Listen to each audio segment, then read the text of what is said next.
with their rusty exercise equipment and billboards with gory images of what could happen in a car accident if you don't take care while driving. People crowd onto the bus at the stations of towns and small cities. At one stop, a pregnant woman waddles down the aisle. I automatically stand to give her my seat. She smiles gratefully, but moves one step past the seat I just vacated and ushers a little girl in pigtails, who was hidden behind her, to sit down. Immediately, I regret giving up my seat to this little emperor. But then I see the mother's protruding abdomen bump against the girl's head when the bus lurches on, and I remember that I was once like that little girl.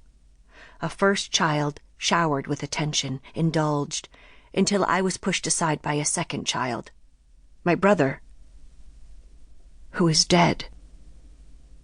What could have happened, I wonder and wonder, questions stopping up my muddled feelings of bewilderment, old jealousies, guilt that I'm not sadder. Was he hit by a car in traffic? Has he been sick? What sort of terrible disease could strike so fast? The last time I spoke with Mama, Bao-bao was due to take the Gaokao, the 2-day, 9-hour entrance exam for college, which he'd been preparing for since middle school when my parents whisked him away from Willow Tree Village. That was when he went to live with them in Taiyuan, where they paid to send him to a much better middle school than the one in the village, and then to a high school, which always costs, but even more so for someone without a city resident ID. He just finished his final year, and when I talked to Mama, she was taking off 3 days of work from the scrap metal plant to get him ready for the test. She had been stocking him with test pencils and fresh erasers, buying him lucky red clothes, brewing brain-rejuvenating tea, and cooking all kinds of nourishing foods to take to the hotel where they would stay to be closer to the testing site. When Mama told me all that, I felt a hardening in my chest and an urge to push the end call button on the phone, though I could never actually hang up on her. That bitterness is still with me when I reflect on how much they've always favored him, how much they gave him. But now I'm hit by the suffering that Mama and Baba must be experiencing. They spent all those years preparing Bao-bao for the exam, hoping that he would test into a good university, the only way to get past a future of farming or factory work.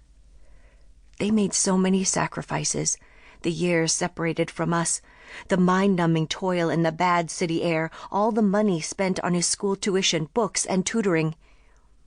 Even though I am oddly lacking in my own sorrow for Bao-bao, I know Mama and Baba must be submerged in grief, and I resist the urge to keep ringing and texting them to pry out what happened. The bus pulls into Taiyuan around 11 at night, but the city still seems awake. Taiyuan is only a third-tier city, but the avenues within the metropolitan area are as wide as highways and lined with businesses and industrial parks, dizzyingly bright with lighted signs of every color. I texted my parents the time of my arrival, but they didn't respond. Now, I get off the bus and enter the vast, dimly lit station, unsure if anyone will be here to meet me. As I aimlessly follow the other passengers into the echoing building, I start to worry about how I'll find Mama and Baba's apartment, since I've only been to Taiyuan once before. Na! Na! Mama's throaty voice chokes out my name before I see her. There she is, rushing toward me across the lobby, through the straggly crowd of weary passengers who glance at me as she flies by them. Her smallness surprises me, as it always does. The last time I saw her was 5 months ago in our village during the spring festival. She was lively and full of plans then, helping Nai scrub the house and make noodles and dumplings for the New Year feast. Now, she looks thin as a child, her face painfully pinched. Her hair is a black, unruly frizz in the heat. She reaches out to me and clasps my arms, squeezing them, before one hand slides up to stroke my cheek. She smiles at first, painfully, but after a moment her face cracks and tears are streaming. Mama, my voice breaks.